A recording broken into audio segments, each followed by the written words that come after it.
الرابع مفهوم الحصر. معنى الحصر له معنيان: القصر بالاصطلاح المعروف عند علماء البلاغة سواء كان من نوع قصر الصفة على الموصوف نحو لا سيف إلا ذو الفقار ولا فتى إلا علي، أم من نوع قصر الموصوف على الصفة نحو ما محمد إلا رسول إنما أنت منذر.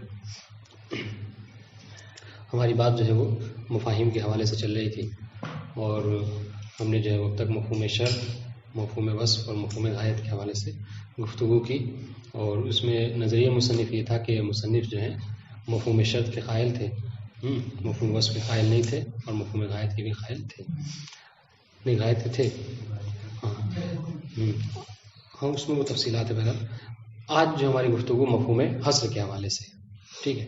قبل اس کے کہ بتائیں کہ مطلب مفہوم حصر ہے کیا نہیں، سب سے پہلے آپ کو ایک مسئلہ ذکر کر رہے ہیں کہ جو ہم کہتے ہیں حصر، تو یہ حصر کا مطلب کیا ہوتا ہے، معنی کیا ہے. چونکہ جیسے جیسے علوم بدلتے ہیں ویسے ویسے معنی اصطلاح بھی جو بدل جاتی ہے، اس لیے یہاں پہ بتا رہے ہیں کہ سب سے پہلے ہم آپ کو یہ بتا دیں کہ جب ہم کہتے ہیں حصر تو یہ حصر کا مطلب کیا ہوتا ہے. اس لیے کہ اختلاف ہے، حصر کا بلاغت میں الگ معنی ہے، علم اصول میں الگ معنی ہے، ٹھیک ہے.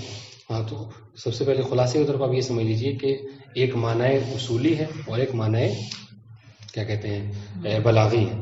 تو جو معنی بلاغی ہے وہ اخص ہے بنسبت کس کے، معنی اصولی کے، ٹھیک ہے.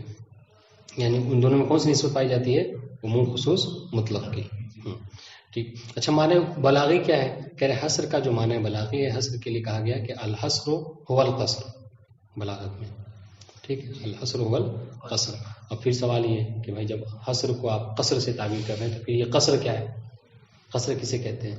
تو قصر کی بلاغت میں یہ تعریف کی گئی کہ هو تخصیص شیء بشیء بطریق مخصوص، ایک خاص طریقے سے کسی شے کو کسی شے کے لیے مخصوص کر دینا، اسے ہم کیا کہتے ہیں، قصر کہتے ہیں بلاغت میں.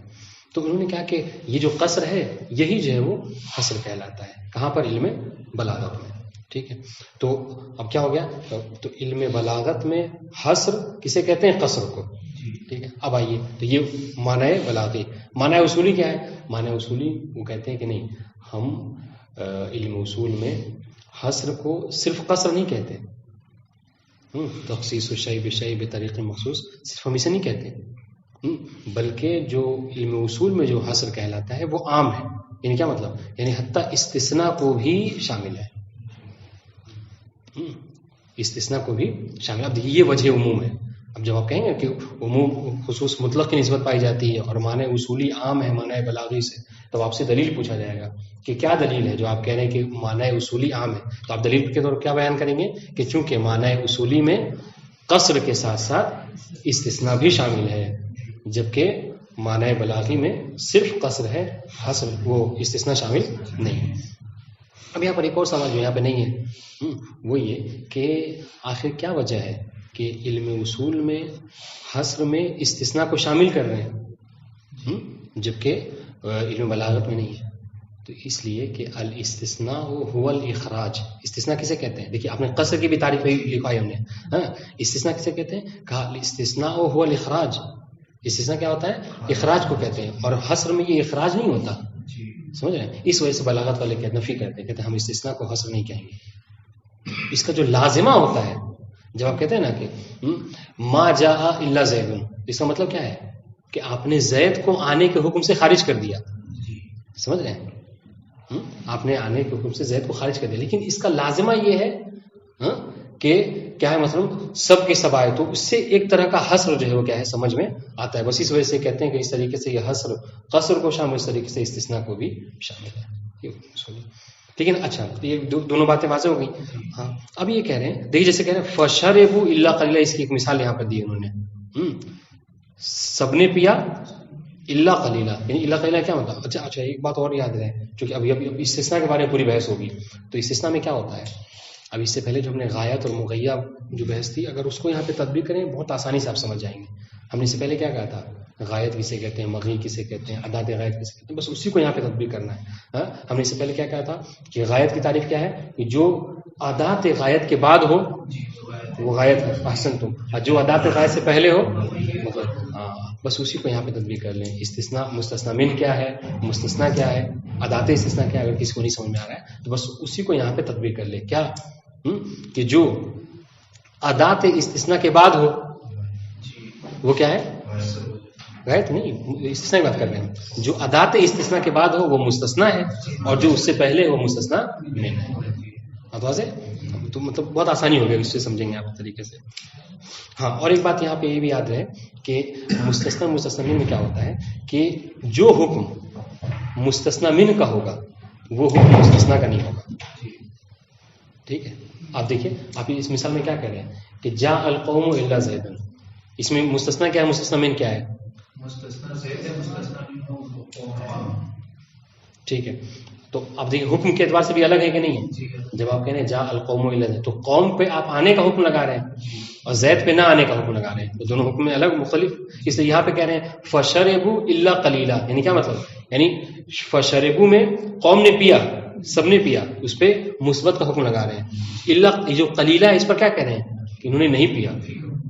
تو یہ حکم کے اعتبار سے مستثنیٰ مستثنی جو کیا ہوتے ہیں الگ ہوتے ہیں. ٹھیک ہے. اور ایک بات جو بھی آنے والی ہے وہ بھی بتا دیں, وہ یہ کہ مستثنیٰ جو ہوتا ہے, آپ علم نحو میں پڑھتے ہیں, مستثنیٰ کیا ہوتا ہے, منصوبات میں سے, جیسے مفاعل ہے مستثنیٰ کو ہی منصوبات میں سے. تو مستثنیٰ جو کیا ہوتا ہے منصوب ہوتا ہے. لیکن ہاں ایک مورد ہے کہ اگر مستثنی من جو ہے, ٹھیک ہے, اگر مستثنی من منفی ہے, اب اس سے پہلے ہم کیا پڑھ رہے تھے, جاء القوم مثبت جملہ ہے, قوم آئی, اس طریقے سے کہا فشربوا پیا مثبت جملہ ہے. لیکن اگر یہ کہا جائے کہ ما جاء القوم, ٹھیک ہے, ہاں ما شربوا, تو یہ کیا ہوگا. تو اب اگر مستثنی من جو ہے وہ کیا ہو, اگر منفی ہو تو مستثنیٰ کیا ہے, کہ اس میں یجوز الوجہان, ٹھیک ہے, ہو سکتا ہے کہ وہ منصوب بھی ہو سکتا ہے کہ. تو اب آپ یہ قاعدہ کلیہ لے کے ذہن میں نہ چلیں کہ اب چونکہ مستثنیٰ منصوب ہوتا ہے اور کہیں جگہ پہ اگر مستثنیٰ جو ہے وہ منصوب نہ ہو تو آپ کہیں گے کہ کیا ہے کہ یہ ادات استثناء نہیں ہے. نہیں, یہ کوئی قاعدہ کلیہ نہیں ہے. آپ دیکھیں گے مستثنی من کو, اگر مستثنی من جو ہے مثبت ہے تو پھر تو آپ کہنا صحیح ہے کہ مستثنیٰ کو لازم ہے کہ منصوب ہو. لیکن اگر مستثنی من کو جو ہے وہ منفی استعمال کیا گیا ہے تو پھر اس میں یجوز الوجہ. بات واضح ہے. پھر اس کے بعد بتا رہے کہ اب یہ جو اب چونکہ ہماری اصل گفتگو جو ہے, اب یہ جو ہم نے کہا دو معنی ہیں, ہے نا, ایک معنی بلاغی ایک معنی اصولی ہے. تو ہمیں کس سے بحث ہے, ہمیں معنی بلاغی سے بحث نہیں کرنا, ہمیں جو محل بحث میں ہے وہ کیا ہے, معنی اصولی ہے. اب معنی اصولی میں حصر میں استثناء بھی شامل ہے. ٹھیک ہے. اب ایک اور اہم بات کہ یہ جو اتنی باتیں ہم نے کی ہیں اس کا تعلق یہ مفہوم سے کیا ہے, چونکہ ہم تو مفاہیم کی بحث پڑھ رہے ہیں. ہاں, یہ بہت اہم بات ہے, وہ یہ کہ اگر ہم اس کے مفہوم کے قائل ہوں گے, جیسے آپ نے کہا ما شربوا الا قلیلا, یا پھر ایک جملہ بھی یہ استعمال کریں گے فی ذمتی لزید عشرۃ دراہم الا درہم.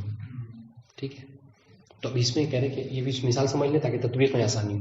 ہم کہتے ہیں کبھی کبھی کیا جملہ کیا کہا, جو اقرار کرنے والا ہے وہ ایک مرتبہ یہ کہتا ہے کہ میرے ذمے, فی ذمتی لزید, میرے ذمے زید کے لیے کیا ہے, عشرۃ دراہم 10 درہم ہے, الا درہم. ٹھیک ہے. اب یہاں پہ کیا ہے, یہ الا مطلب یہ اب یہ الا استثنائیہ ہے, ٹھیک ہے, یا الا وصفیہ ہے, اور دونوں کے اعتبار سے فرق ہو جائے گا.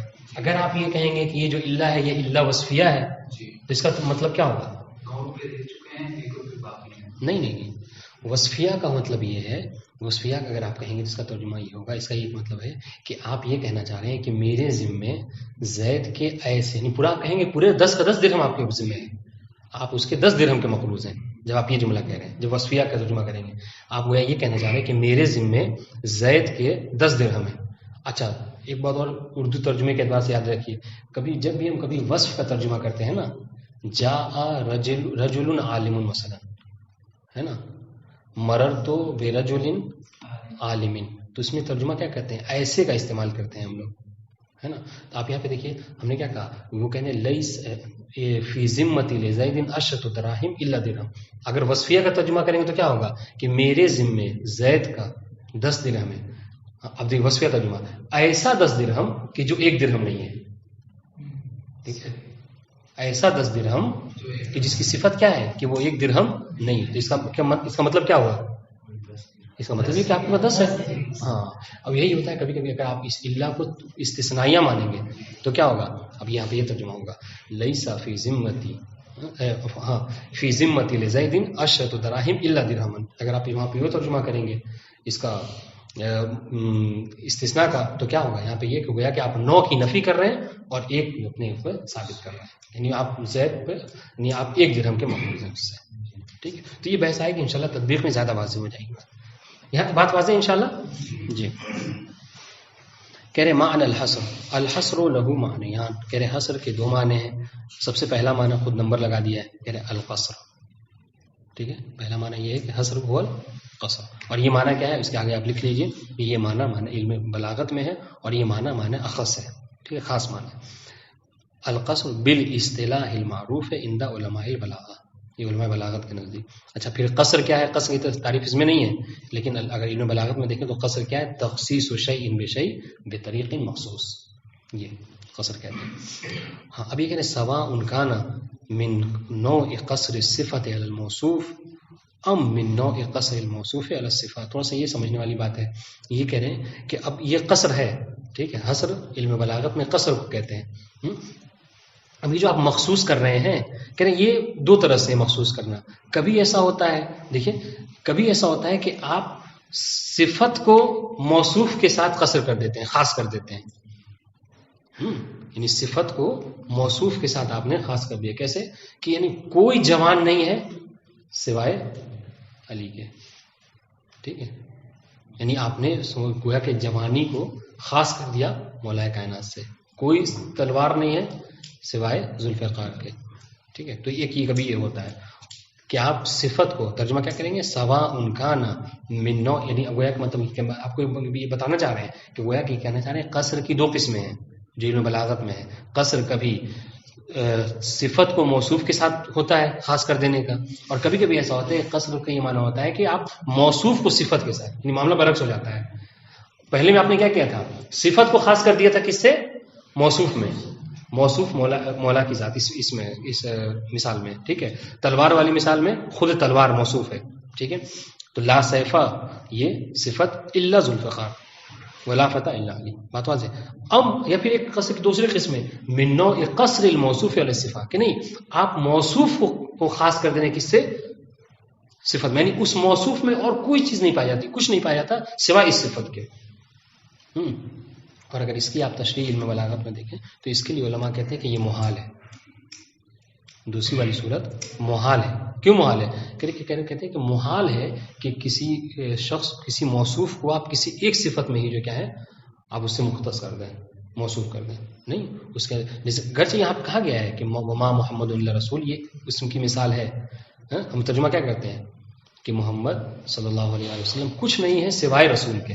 تو یہ اس حوالے سے، لیکن سوال یہ ہے کہ کیا واقعی نبی کچھ نہیں ہے سوائے رسول کے؟ نہیں، کسی کے باپ ہیں، کسی کے شوہر ہیں، ہے کہ نہیں ہے؟ تو کہتے ہیں یہ آپ کہتے ہیں کہ نہیں یہ محال ہے. تو پھر یہ کہا یہ اس لیے کہا گیا تھا کہ چونکہ اس زمانے میں لوگ کیا کرتے تھے یا محمد کہہ کے نبی کو خطاب کیا کرتے تھے. تو یہ بتانے کے لیے کہ آپ انہیں اسلام سے نہ پکارا کریں بلکہ رسول ان کا ایک منصب ہے، منصب کے ذریعے سے ان کو پکارا کریں. تو یہ حوالے سے تو یہ کہا گیا کہ اس میں انما انت منذر، یہاں پہ بھی دیکھیے کہ نبی صرف منذر ہے، جبکہ یہی اسی قرآن میں کہا گیا کہ نبی نے کیا کہا انما انت منذر ولکل قوم ہاد. یہ آیت ہے قرآن مجید کی. اور کہا کہ منذر کیا نبی صرف منذر ہے؟ آپ اسی قرآن میں دیکھیے کبھی یاسین ہے، کبھی طٰہٰ ہے نا، مبشر ہے، مدثر ہے، اتنی صفتیں ہیں نبی کی. لیکن یہ کہا گیا انما انت منذر. تو کہا کہ یہ محال ہے. لیکن کیا ہے یہ ساری چیزیں اس لیے ہیں کبھی کبھی ہوتا ہے نا کسی چیز کو بلاغت کے ساتھ مبالغے کے طور پہ بیان کرنے کے لیے. اور کسی چیز اور قصر کا فائدہ کیا ہوتا ہے؟ آپ اس کو خاص کر کے بیان کرتے ہیں کہ اس کی بہت زیادہ اہمیت ہوتی ہے، اس وجہ سے اس کو ذکر کرتے ہیں. بہرحال تو یہ 2 قسمیں تھیں کسی قصر کی، اور یہ ہمارے مورد کلام میں بہرحال نہیں ہے. جو ہم سے بحث کرنا ہے وہ یہ ہے دوسرا معنی. وہ کیا؟ ما یعم القصر والاستثناء. حصر کا دوسرا معنی یہ ہے کہ جو قصر اور استثناء دونوں کو شامل ہے. پہلے والے معنی میں قصر میں آپ استثناء کا ترجمہ نہیں کر سکتے، لیکن دوسرے میں استثناء بھی شامل ہے. کیوں؟ اس لیے کہ استثناء هو الاخراج اور قصر میں اخراج نہیں ہوتا. ہاں لا یسمى قصرا بالاصطلاح. الذی کس کی طرف اشارہ ہے؟ الذی یہ صفت ہے کس کی؟ الذی یہ صفت ہے کس کی؟ استثناء کی. کہہ رہے ہیں کہ دوسرا معنی جو ہے وہ قصر کا یہ ہے کہ جو قصر اور استثناء دونوں کو عام ہے. جب کہ کہہ رہے ہیں الذی لا یسمى قصرا بالاصطلاح، اگر اصطلاح میں دیکھا جائے تو اس کو ہم قصر نہیں کہتے. کس کو؟ استثناء کو. استثناء قصر نہیں ہے بلکہ استثناء تو اخراج ہے. یہاں پہ اگر آپ کو سمجھنا ہے اس عبارت کو تو ذرا سا آپ آگے بڑھائیے گا. الذی لا یسمى قصرا بل یسمى اخراجا، بلکہ استثناء کیا ہوتا ہے؟ استثناء اخراج ہوتا ہے. دیکھیے آپ فشربوا الا قلیلا، آپ نے کہاں پہ یہاں پہ قصر کیا ہے؟ ہم قصر کی تعریف آپ نے کیا پڑھی ہے؟ حصر کی. حصر کی تعریف یہ پڑھی گئی، تخصیص تو شیء بے شیء، یہاں پہ تو آپ کوئی خاص نہیں کر رہے ہیں. لیکن کہہ رہے یہ کہنا کہ کسی نے نہیں پیا، عفواً سب نے پیا سوائے اس کے، تو اس کا مطلب کہ ایک طرح سے آپ تخصیص اس میں بہرحال پائی جاتی ہے، ایک حصر کا مفہوم بہرحال پایا جاتا ہے. اس لیے والمقصود بھی ہونا هذا المعنى الثاني، اور ہم جو یہاں پہ محل کلام میں جو گفتگو کرنا چاہ رہے ہیں ہم دوسرے معنی سے کرنا چاہ رہے ہیں جو کہ استثناء اور قصر دونوں کو شامل ہے. کہیں بات اگر نہ واضح ہو تو بتائیے گا، ٹھیک ہے. اب آئیے ہماری جو محل گفتگو میں بحث ہے وہ یہ کہ کیا جو حصر ہے، جملہ حصریہ، اب تک ہم نے پڑھا تھا جملہ وصفیہ، جملہ شرطیہ. اب یہاں پر یہ کہ کیا جملہ حصریہ کا مفہوم ہوتا ہے یا نہیں ہوتا. جیسے اب آپ نے یہ کہا کہ میرے ذمے زید کے 10 درہم ہے، ایسا 10 درہم کہ جو 1 درہم نہیں ہے. تو اگر ہم کہتے ہیں یہ جملے کا مفہوم ہے تو کیا ہوگا؟ جو محل گفتگو ہے، اگر آپ مفہوم کے قائل ہوں گے تو کیا ہوگا کہ اس کے علاوہ کوئی حق نہیں ہے. اگر مفہوم اس جملے کا مفہوم ہوگا تو اس کا مطلب کیا ہوگا کہ اس کے علاوہ زید کا آپ پر کوئی حق نہیں ہے. تو کیا اگر ہم جملہ حصریہ کا اس طریقے سے استعمال کرتے ہیں تو کیا اس کا مطلب یہ ہوتا ہے یا نہیں ہوتا؟ یہ محل کلام ہے. اگر آپ کہیں کہ جی ہاں جملہ حصریہ کا مفہوم ہوتا ہے تو اس کا مطلب کیا ہوگا کہ بس آپ کے ذمے بس زید کا 10 ہی درہم، اس کے علاوہ کچھ بھی نہیں ہے، حتیٰ حقوق مومن کچھ نہیں ہے، کوئی کس طرح کوئی مال کچھ نہیں ہے. لیکن اگر آپ کہیں کہ نہیں جملہ حصریہ کا مفہوم نہیں ہوتا تو ہو سکتا ہے کہ اس کے علاوہ بھی اور کچھ پیسے، درہم نہیں ہے، دینار ہو، ڈالر ہو، ایسے. تو یہ محل گفتگو ہے. لیکن ہاں پھر ابھی ایک بات کہیں گے کیا، لیکن پھر بھی ہم آپ کو بتانا چاہیں گے کہ چونکہ ہماری گفتگو عام طور سے حصر میں ہو رہی ہے اور ایسے حصر میں کہ جو استثناء کو بھی شامل ہے، تو لہٰذا ہم آپ کو بتائیں گے کہ یہ جو استثناء ہے، ٹھیک ہے، ادات حصر، یہ ادات حصر جو ہے کبھی استثناء کی صورت میں ہوتے ہیں، کبھی انما کی صورت میں ہوتے ہیں. اور بتا رہے کہ ہم ایک قاعدے کلیہ آپ کو نہیں دے سکتے. ہاں یہ ہے کہ ہم الگ الگ کر کے یک کے بعد دیگر ادات کو ذکر کریں گے اور ان میں سے آپ کو بتائیں گے کہ اگر حصر کے لیے اس حرف کو استعمال کیا گیا اس ادات کو تو اس کا مفہوم ہوگا، اس ادات کو استعمال کیا گیا تو اس کا مفہوم نہیں ہوگا. لہذا آپ تھوڑا غور کرنا ہے. ان مفہوم الحصر یختلف حالہ باختلاف ادوات. دیکھیے بتا دیں ہم نے کیا مطلب، یعنی کہ اس جملے کا مطلب کیا ہے کہ ہم آپ کو قاعدے کلیہ نہیں بتائیں گے کہ حصر مفہوم رکھتا ہے نہیں رکھتا، نہیں، کہ جیسے جیسے اس کے ادوات حروف مختلف ہوں گے، بدلتے جائیں گے، ویسے ویسے اس کا حکم بھی بدلتا جائے گا. اگر وصفیہ ہوگا تو کہہ رہے کہ نہیں، وصفیہ ہوگا تو جو حکم مفہوم وصف میں ہم نے کہا ہے وہی والا حکم یہاں پہ لگائیں گے. استثناء ہوگا تو کہتے ہیں ہاں سب یعنی وہاں پہ متفق ہیں کہ اس کا مفہوم ہوگا بھی. گفتگو آ رہی ہے. فلذلك كان علينا ان نبحث عنها واحد واحد. فنقول کہہ رہے سب سے پہلے کہہ رہے اللہ، اور اللہ کیا ہے؟ وہی تأتی لثلاثة وجوہ. ٹھیک ہے، یہ اللہ جو ہے وہ 3 طریقے سے استعمال کیا جاتا ہے. اس کا کبھی کبھی اللہ جو کیا ہے صفت کے لیے استعمال ہوتا ہے، استثناء کے لیے اور ادات حصر کے لیے. ادات حصر بمعنی نفی. ہاں کہہ رہے صفت کے لیے کیا نہیں صفت، لیکن عام تو صفت نہیں، یعنی ایسی صفت کی جو غیر کے معنی میں استعمال ہو. الصفہ بمعنی الغیر، جس چیز کی مثال عام طور سے کتابوں میں لی جاتی ہے کہ بسم اللہ الرحمن الرحیم کا لو کان فیہما آلہۃ الا اللہ لفسدتا. اب یہاں پہ ترجمہ اس کا کیا کرتے ہیں ہم؟ یہاں ترجمہ کہتے ہیں لو کان فیہما آلہۃ غیر اللہ. تو یہ صفت دیکھیے اللہ بمعنی غیر، ٹھیک ہے، تو یہ صفت بمعنی غیر، یعنی اب یہاں پہ کیا ترجمہ ہے؟ الا اللہ لو کان فیہما آلہۃ غیر اللہ، ٹھیک ہے، لفسدتا. یہاں پہ ہم صفت کے معنی میں، لیکن صفت کون سا جو غیر کے معنی میں ہو، اس کا ایک یہ طریقہ ہے. دوسرا طریقہ کیا ہے کہ استثناء کے معنی میں ہو، اس کی مثال گزر چکی ہے وہی فشربوا منہ الا قلیلا.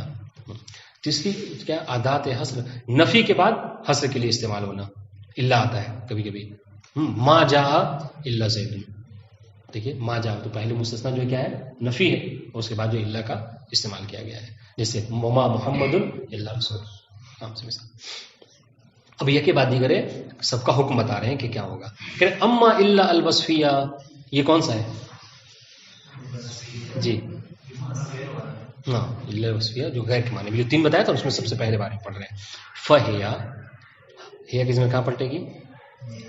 احسنتم. ہاں تو یہ الا وصفیہ. جی تقع وصفا لما قبلها كسائر الاوصاف الاخرى. تو یہ کیا ہوتا ہے کہ یہ جو الا وصفیہ ہوتا ہے یہ صفت واقع ہوتا ہے اپنے ما قبل کے لیے، جس طریقے سے تمام اوصاف ایسے ہی ہوتے ہیں، ہے نا.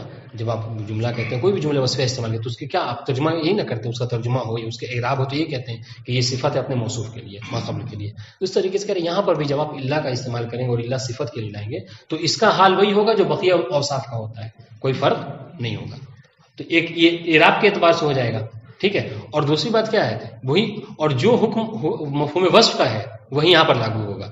اگر آپ مفہوم وصف میں مفہوم کے قائل ہیں تو کہیں گے جی ہے اس کا مفہوم ہوگا. اگر آپ وہاں پہ قائل تھے کہ نہیں اس کا مفہوم نہیں ہوتا مفہوم وصف کا، تو یہاں پہ کہیں گے کہ مفہوم نہیں ہے. فہیا تدخل من هذه الجهه في مفہوم الوصف. تو اگر الا بمعنی وصفیہ ہے تو یہ اس اعتبار سے مفہوم وصف میں داخل ہو جائے گا، ٹھیک ہے. فَإِن قُلْنَا هُنَاكَ أَنَّ لِلْوَصْفِ مَفْهُومًا، اگر ہم نے وہاں یہ کہا، ہم یہ قائل ہو گئے کہ وصف کا مفہوم ہوتا ہے تو پھر یہاں پر اس جملے کا بھی مفہوم ہوگا، ٹھیک ہے.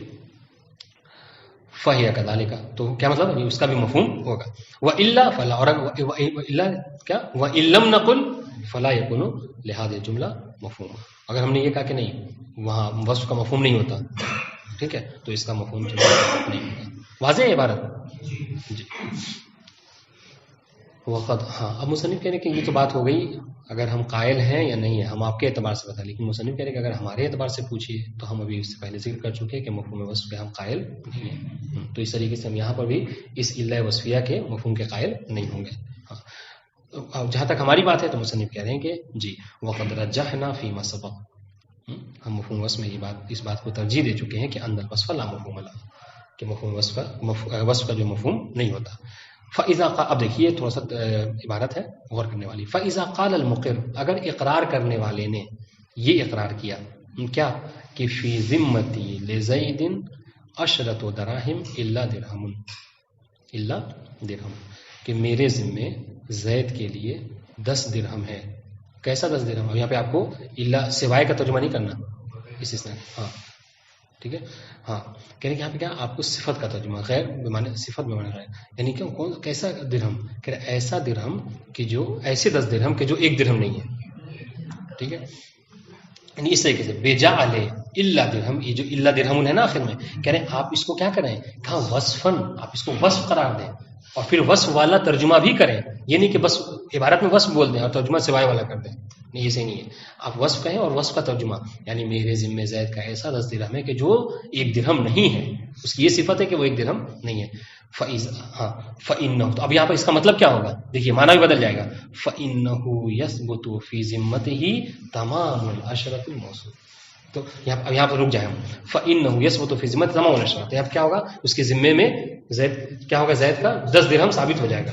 اب یہاں ترجمہ دیکھیے موصوف والا، کون سا 10 درہم، العشرہ کی موصوف، العشرہ الموصوفہ بانہا لیست بدرہم، ایسا 10 درہم کہ جس کی صفت یہ ہے کہ وہ 1 درہم نہیں ہے. آگے نا فرسٹ والا ترجمہ، ہاں ایسا 10 درہم کہ جو 1 درہم نہیں ہے. ولا یصح ان تکون استثنائیہ، اب کہہ رہے ہیں کہ یہاں پر کوئی استثناء کا ترجمہ یہاں پر نہیں کر سکتا، اور یہ نہیں کہہ سکتا کہ یہاں پر الا استثنائیہ ہے، وصفیہ نہیں ہے. دلیل کیوں کہہ رہے ہیں کہ یہاں پر جو ہے وہ استثناء نہیں ہو سکتا، آپ لازم ہے کہ آپ یہاں پہ غیر یعنی وصف غیر ترجمہ کریں.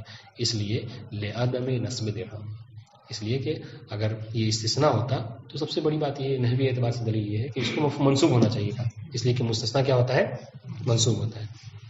لیکن ہاں ہم نے ایک بات بھی کہی ہے، ایک بات کہی ہے، کب استثناء منصوب ہوتا ہے، مستثنیٰ منصوب ہوتا ہے مثبت. یہاں پہ جملے مثبت ہے کہ نہیں ہے، مثبت ہے، کہہ رہا فی ذمتی، یعنی وہ ثابت کہہ رہا ہے کہ میرے ذمہ ہے. ہاں تو اس لیے کہہ رہے ہیں کہ اگر یہ مستثنا ہوتا تو چونکہ مستثنا من مثبت ہے لہذا اس کو کیا ہونا چاہیے تھا، اس کو منصوب ہونا چاہیے تھا. لیکن یہاں پر دیکھ رہے ہیں کہ منصوب نہیں. اس کا مطلب کیا ہے کہ یہ اصلاً استثناء ہے ہی نہیں. ولا مفہوم لہا حینئذ. اب یہاں پر کہہ رہے ہیں اس وقت جو کیا اس کا مفہوم نہیں ہوگا. تو کیا مطلب؟ اب مفہوم نہیں ہوگا کیا؟ فلا تدل علی عدم ثبوت شیء آخر فی ذمته. اب اس جملے کا مطلب یہ نہیں ہے کہ زید کا اس کے علاوہ اس کو کوئی حق نہیں ہے. مفہوم کا تو یہ نا ترجمہ ہوتا ہے. ہم جب کسی چیز مفہوم کے قائل ہوتے ہیں، اب اس پہلے ہم نے پڑھا ہے شرط میں، وصف میں، یہاں پر وہی ترجمہ کریں گے. اگر آپ مفہوم کے قائل ہوں گے تو مطلب کیا ہوگا کہ سوائے ان 10 درہموں کے اور کوئی درہم جو ہے اس کے حق میں نہیں ہے. لیکن جب آپ یہ کہہ رہے ہیں کہ اس کا مفہوم نہیں ہے، اس کا مطلب کیا ہے کہ ہو سکتا ہے کہ اور بھی حقوق پائے جاتے ہیں. واضح یہاں تک؟ یہ آخری والی عبارت ذرا سا واضح ہونی چاہیے. ولا مفہوم لہا حینئذ، اس کا مفہوم نہیں ہے. اچھا مفہوم نہیں ہے تو اس کا مطلب کیا ہوا کہ فلا تدل علی عدم ثبوت شیء آخر فی ذمتہ لزید. تو یہ اس بات پر دلالت نہیں کرتا کہ اس شخص کے، اس مقر کے حق میں کیا ہے، زید کا کوئی ذمہ نہیں ہے، کوئی اور حق نہیں ہے.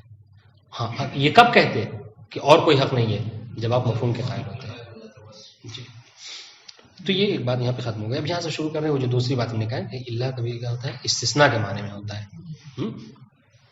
فشربوا منه الا قليلا والی بات. واما الا الاستثنائیہ فلا ينبغي الشك في دلالتها. دیکھیں ہماری اصل بحث جو کیا ہے، ہماری اصل بحث یہ ہے کہ کیا جملہ استثنائیہ، جملہ حصریہ کا مفہوم ہوتا ہے یا نہیں ہوتا، بس اس کو ثابت کرنا چاہ رہے ہیں. تو ابھی کہہ رہے ہیں کہ اب اگر الا استثناء کے لیے استعمال ہو، آپ نے وصفیہ کے لیے استعمال ہو تو آپ نے کہہ دیا کہ مفہوم نہیں ہوتا. اگر استثناء کے لیے تو کیا؟ تو کہہ رہے ہیں یہاں پر کوئی اختلاف نہیں، سب کہتے ہیں کہ مفہوم ہوتا ہے. ٹھیک ہے. وَأَمَّا إِلَّا الاستثنائیہ فَلَا يَنبَغِي الشَّكُّ فِي دَلَالَتِهَا عَلَى الْمَفْهُومِ. تو جملہ استثنائیہ کیا ہوتا ہے؟ مفہوم پر دلالت کرتا ہے، اس میں کوئی شک نہیں ہے، کوئی اختلاف نہیں ہے، سب قبول کرتے ہیں. وہ ہوا. اچھا جب یہ مفہوم پہ دیکھیے بالکل اس والے جملے کے عکس کہیں گے. ابھی جو اس سے پہلے ایک لائن گزری ہے، جب اس کا مفہوم تو کیا وہ ہوا انتفاء حکم المستثنى منه عن المستثنى. کیا ہوگا کہ اس کا مطلب کیا ہوگا کہ مستثنی منہ کا جو حکم ہے وہ منتفی ہو جائے گا کس سے؟ مستثنی سے. یعنی کیا مطلب؟ یعنی جو حکم آپ مستثنی منہ کے اوپر لگائیں گے وہ مستثنی کے اوپر نہیں لگائیں گے. ٹھیک ہے. آپ دیکھیں مستثنی منہ کے اوپر کیا کہہ رہے ہیں؟ فشربوا، اپنے پینے کا حکم لگا رہے ہیں، لیکن قلیلہ کے اوپر کہہ رہے کہ نہیں، انہوں نے نہیں پیا. کیوں؟ لأن الا موضوعۃ للاخراج. اس لیے کہ اللہ کس کے لیے وضع ہے، یعنی اللہ کا حقیقی معنی کیا ہے؟ اخراج ہے. اور اخراج کسے کہتے ہیں؟ وہ الاستثناء. آپ اس کو خارج کر دے رہے ہیں. دیکھیے آپ سب پہ کہہ رہے تھے پیا ہے سب نے، اس کو خارج کر دیا اس حکم سے کہ نہیں اس نے، انہوں نے نہیں پیا. ولازم هذا الاخراج باللزوم بین بمعنى الاخص. اور ہم نے جب کہا کہ یہ جب کہا کہ اللہ کا مطلب ہوتا ہے اخراج، تو اس اخراج کا لازمہ کیا ہے؟ اس اخراج کا لازمہ، اور لازم بھی کون سا؟ لازم بیان بالمعنی الاخص، جس میں ملزوم کے تصور سے لازم کا تصور ہو، ہے نا. کہ یہ کیا ہے؟ اس کا لازمہ کیا ہے کہ ان یکون المستثنى محکوما بنقیض حکم المستثنى منه. کہ اس کا لازمہ کیا ہے کہ جو حکم مستثنیٰ کا ہوگا وہ حکم مستثنیٰ منہ کا نہیں ہوگا. یعنی ان دونوں میں نقیض، اگر نقیض ہے، نہیں نقیض کیا مطلب؟ یعنی عکس ہے. اگر مستثنیٰ منہ مثبت ہے تو یہ کیا ہوگا؟ منفی ہوگا مستثنیٰ. اگر مستثنیٰ جو ہے کیا ہے؟ منفی ہے یا مثبت ہے تو مستثنیٰ جو ہے کیا ہے؟ منفی ہوگا. بالکل عکس رہے گا، نقیض. ولما كان هذا اللزوم بينا ظن بعضهم ان هذا المفهوم من باب المنطوق. ہاں اب یہ جب انہوں نے یہ کہا نا، یہاں پہ اختلاف ہے. بعض کہتے ہیں کہ یہ جو مفہوم ہے یہ منطوق کے اعتبار سے ہے، یہ لزوم، یا لزوم جو ہے وہ اس کے اعتبار سے، مفہوم کے اعتبار سے ہے. یہاں پہ اختلاف ہے. مصنف نے کیا اختیار کیا؟ مصنف نے کہتا ہے کہ یہاں پہ جو لزوم پائے جاتے ہیں یہ لزوم مفہومی ہے، منطوقی نہیں ہے. اس لیے کہ ہم نے کیا کہا تھا کہ منطوق کا جو لازم ہوتا ہے وہ مفہوم ہوتا ہے. اس سے پہلے ہم نے اس میں جو منات ہے اس میں یہ بات گزری تھی. ولما كان هذا اللزوم بینا، جب یہ ہم نے کہا کہ یہ لزوم بین بمعنی الاخص ہے تو بعض لوگوں نے یہ سمجھا کہ یہ کس کے اعتبار سے؟ یہ منطوق کے اعتبار سے، جبکہ یہ منطوق کے اعتبار سے نہیں بلکہ یہ مفہوم کے اعتبار سے. ٹھیک ہے. اب آئیے تیسری بات اور آخری، وہ کہہ رہے واما ادات الحصر بعد النفی. ہم نے کہا کہ کبھی کبھی اللہ جو کیا ہوتا ہے اسے حصر بعد النفی کے معنی میں استعمال ہوتا ہے. وہ کیا ہے؟ کہہ رہے نحو لا صلاۃ الا بطہور. یہ لا صلاۃ دیکھیے یہ نفی ہے اور اس کے بعد جو کیا الا آیا ہے. ٹھیک ہے. فہی فی الحقیقت من نوع الاستثنائیہ. تو یہ کیا ہے؟ یہ بھی گویا کہ استثنائیہ کے حکم میں ہے. کیا نہیں؟ کیا مطلب؟ یعنی جو حکم استثناء کا ہوگا وہ بھی اس کا ہوگا. یعنی اگر وہ مفہوم رکھتا ہے تو یہ بھی مفہوم رکھے گا. بات واضح؟ تو یہ تینوں بتا دیا. اب یہاں پر ایک فرع ہے، اس پہ وہ بات بتانا چاہ رہے ہیں آپ کو کہ چلیے آپ نے تو یہ تو حکم ہمیں بتا دیا، لیکن اگر کہیں کوئی جملہ ایسا ہو دیکھیے گا اگر کوئی جملہ ایسا ہو کہ جہاں پر ہمیں شک ہو رہا ہو، ہمیں شک ہو رہا ہو کہ کیا اس جملے کا مفہوم ہوتا ہے یا نہیں ہوتا، عفواً مفہوم ہوتا نہیں ہوتا، یہ نہیں کہہ رہا کہ اگر کہیں پہ شک ہو ہمیں کہ یہ جو اللہ ہے یہ وصف کے لیے ہے یا استثناء کے لیے، تو کیا ہوگا؟ آپ تب تک بتا رہے تھے کہ اور ایسا ہے، ایسے جملات پائے جاتے ہیں جیسے ہم نے بتایا کہ مستثنی من کب، یہ کب ہے کہ جب مستثنی من جو کیا ہو وہ منفی ہو، نہیں مثبت نہیں منفی ہو. اگر مثبت ہوگا تو پکا ہے کہ وہ مستثنی جو ہے وہ اللہ کے بعد جو ہوگا وہ منصوب ہوگا. لیکن اگر منفی ہے، ٹھیک ہے، جیسے ابھی ہم اس سے پہلے کیا کہا تھا فی ذمتی لزید، اب یہاں پہ کہے گا لیسا فی ذمتی لزید اشرف دراہم الا درہم. اب یہاں پر اللہ درہمن بھی کہہ سکتے ہیں، اللہ درہمن بھی کہہ سکتے ہیں، ٹھیک ہے. ہاں تو اب یہاں پر اگر درہمن کہیں گے تو وصف ہے، ٹھیک ہے، درہمن کہیں گے تو استثناء ہے، اور یہاں پر امر دائر ہے دونوں کے بیچ میں. کیوں؟ اس لیے کہ اس سے پہلے کیا ہے، ہم نے کہا کہ منفی ہے، مستثنی من جو ہے منفی ہے. اب یہاں پر آپ کیا کریں گے؟ یجوز الوجہین ہے، ہم نے کہا تھا نا کہ جب منفی ہو تو یجوز الوجہین، آپ کیا کریں گے؟ تو یہ بتا رہے ہیں آپ کو، ایک ہم قاعدہ دے دے رہے ہیں، وہ کیا کہ الاصل فی اللہ فی ادات اللہ ان یکون للاستثناء. جہاں پر امر اس طریقے سے دائر ہو تو ہم کیا کہتے ہیں وہاں پر آپ اس کو استثناء کہیے، ٹھیک ہے، اگر شک ہو تو. وہی بتانا چاہ رہے ہیں لو شککنا، یہ تو بات وہ تھی کہ جب آپ نے قاعدہ بتا دیا، لیکن اگر یہ لو شککنا فی مورد، اگر کسی مورد میں ہم شک کر رہے ہیں، یہ مورد کے اگر اوپر آپ لکھ لیں گے تو بات یاد رہے گی. وہ کون سا مورد ہے؟ وہ اس وقت مورد وہاں پہ ہوگا کہ جب مستثنی من جو کیا ہو منفی ہو، تو وہاں پر یجوز الوجہین والی بات ہے. تو یہ مورد ہے لو شککنا فی مورد ان کلمۃ الا استثنائیہ وصفیہ. یہاں پہ ہم کو شک ہو رہا ہے کہ اللہ جو ہے وصفیہ کے لیے یا استثناء کے لیے. تو جیسے کہ مثل ما لو